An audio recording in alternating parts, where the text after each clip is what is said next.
2024-25ನೇ ಸಾಲಿನ 7ನೇ ವಾರ್ಷಿಕ ಸರ್ವಸಾಧಾರಣ ಸಭೆಯನ್ನು ರವಿವಾರ ದಿನ 21 ಬೆಳಗ್ಗೆ 11 ಗಂಟೆಗೆ ರಾಯಲ್ ಪ್ಯಾಲೇಸ್ ಸ್ಕೂಲ್ ಜಮಖಂಡಿ ಸಭಾಂಗಣದಲ್ಲಿ ಕರೆಯಲಾಗಿದೆ.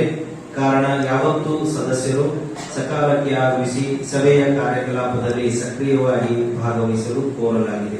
ವೇದಿಕೆ ಮೇಲಿರುವಂತಹ ಎಲ್ಲ ನಿರ್ದೇಶಕ ಮಂಡಳಿಯವರು ಜ್ಯೋತಿಯನ್ನ ಬೆಳಗಿಸಿ 7ನೇ ವಾರ್ಷಿಕ ಸರ್ವಸಾಧಾರಣ ಸಭೆಗೆ ಚಾಲನೆಯನ್ನು ಕೊಡುತ್ತಾರೆ.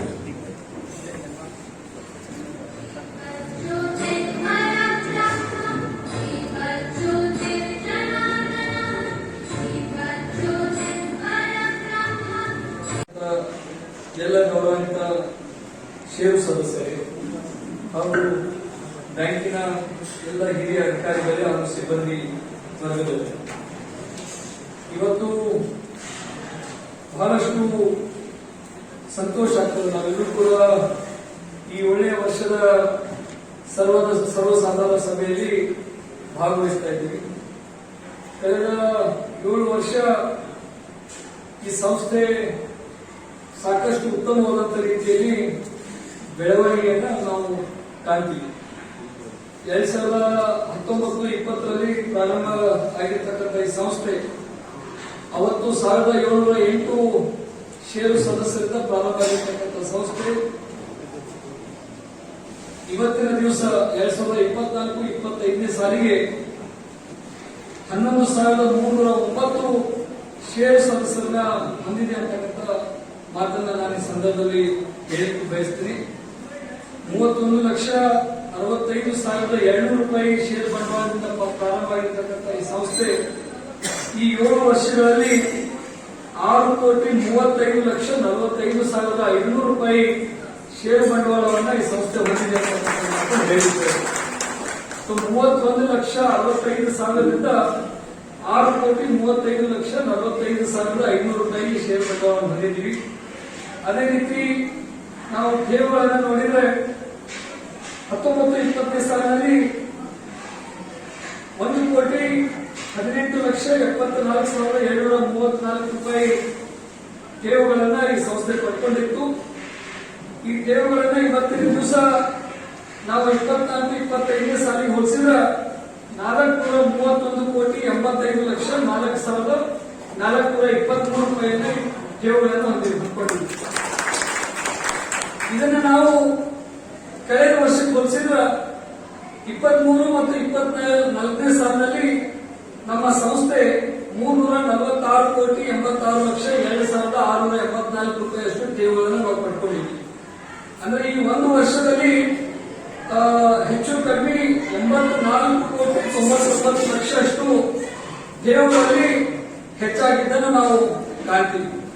ಇದರ ಅರ್ಥ ಏನಪ್ಪಾ ಅಂತಂದ್ರೆ ಜನರ ಒಂದು ನಂಬಿಕೆ, ವಿಶ್ವಾಸ ಈ ಸಂಸ್ಥೆ ಮೇಲೆ ನಿರಂತರವಾಗಿ ಹೆಚ್ಚಾಗ್ತಾ ಬಂದಿರ್ತಕ್ಕಂಥದ್ದನ್ನ ನಾವು ಡೆಪಾಸಿಟ್ ಮುಖಾಂತರ ನಾವು ಗಮನಿಸಲಿಕ್ಕೆ ಸಾಧ್ಯ ಅಂತಕ್ಕಂಥ ಮಾತನ್ನು ಹೇಳಿಕ್ ಬಯಸ್ತೇವೆ. ಅದೇ ರೀತಿ ಇವತ್ತು ನಾವು ವಾರ್ಷಿಕ ವಹಿವಾಟ ಈ ಬ್ಯಾಂಕಿಂದ ಎಷ್ಟಾಗಿತ್ತು ಅಂತಂದ್ರೆ ಮೊದಲನೇ ವರ್ಷ 2019-20ನೇ ಸಾಲಿನಲ್ಲಿ 53,15,99,567 ರೂಪಾಯಿಯಷ್ಟು ವಾರ್ಷಿಕ ವಹಿವಾಟನ್ನು ನಮ್ಮ ಬ್ಯಾಂಕ್ ಮಾಡಿತ್ತು. ಇದನ್ನು ನಾವು 24 ಮತ್ತು 25ನೇ ಸಾಲಿಗೆ ನಾವು ಗಮನಿಸಿದ್ರೆ ಬಹಳಷ್ಟು ದೊಡ್ಡ ಪ್ರಮಾಣದಲ್ಲಿ ವಹಿವಾಟವನ್ನು ನಾವು ಮಾಡಿದ್ದೀವಿ. ಅದು ಎಷ್ಟಪ್ಪ ಅಂತಂದ್ರೆ 4,037,787,117 ರೂಪಾಯಿಯಷ್ಟು ವಹಿವಾಟವನ್ನು ನಮ್ಮ ಬ್ಯಾಂಕ್ ಮಾಡಿದೆ ಅಂತ ಹೇಳಿ ಬಹಳಷ್ಟು ಹೆಮ್ಮೆಯಿಂದ ನಾನು ಈ ಸಂದರ್ಭದಲ್ಲಿ ತಮ್ಮ ಜೊತೆ ಹಂಚಿಕೊಳ್ಳಿಕ್ಕೆ ಬಯಸ್ತೇನೆ. 19-20ನೇ ಸಾಲಿನಲ್ಲಿ ಆ ವರ್ಷ ಬರೀ 3 ತಿಂಗಳ ನಾವು ಆರ್ಥಿಕ ವರ್ಷ ನಮಗೆ ಸಿಕ್ಕಿತ್ತು. ಯಾಕಂತಂದ್ರೆ ಪೂಜ್ಯ ಸಿದ್ದೇಶ್ವರ ಅಪ್ಪಾಜಿಯವರ ಅಮೃತ ಹಸ್ತದಿಂದ ನಾವು ಹೆಚ್ಚು ಕಡಿಮೆ ನವೆಂಬರ್ನಲ್ಲಿ ಸಂಸ್ಥೆಯನ್ನ ಉದ್ಘಾಟನೆ ಮಾಡಿದ್ವಿ. ಡಿಸೆಂಬರ್, ಜನವರಿಯಲ್ಲಿ ನಮ್ಮ ವಹಿವಾಟವನ್ನು ಪ್ರಾರಂಭ ಮಾಡಿದ್ವಿ. ಸೊ ಜನವರಿ, ಫೆಬ್ರವರಿ, ಮಾರ್ಚ್ 3 ತಿಂಗಳಲ್ಲಿ ನಾವು ಹೆಚ್ಚು ಕಡಿಮೆ 1 ಕೋಟಿಯಷ್ಟು ಠೇವುಗಳನ್ನು ಪಡ್ಕೊಂಡು 41,000 ರೂಪಾಯಿ ಲಾಭ ಮಾಡಿದ್ವಿ. ಮೊದಲನೇ ವರ್ಷನೇ ನಾವು ಲಾಭದಲ್ಲಿದ್ದೀವಿ. ಯಾವ ಸಂಸ್ಥೆನೂ ಮೊದಲನೇ ವರ್ಷ ಲಾಭದಲ್ಲಿ ಬರೋದು ಬಹಳ ಅಪರೂಪ.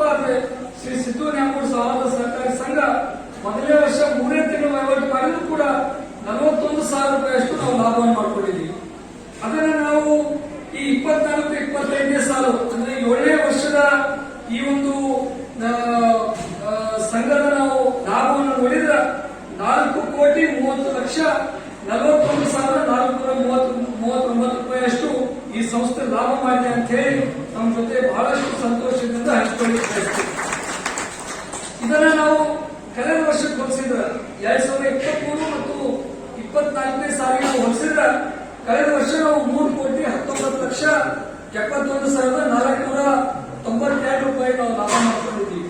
ಹೋದ ವರ್ಷಕ್ಕಿಂತ ಈ ವರ್ಷ ಹೆಚ್ಚು ಕಮ್ಮಿ 1 ಕೋಟಿಗಿಂತ ಹೆಚ್ಚು ಲಾಭವನ್ನು ಈ ಸಂಸ್ಥೆ ಮಾಡಿದೆ ಅಂತಕ್ಕಂಥ ಮಾತನ್ನ ನಮ್ಮ ಜೊತೆ ಹೇಳಿಕ್ ಬಯಸ್ತೀನಿ.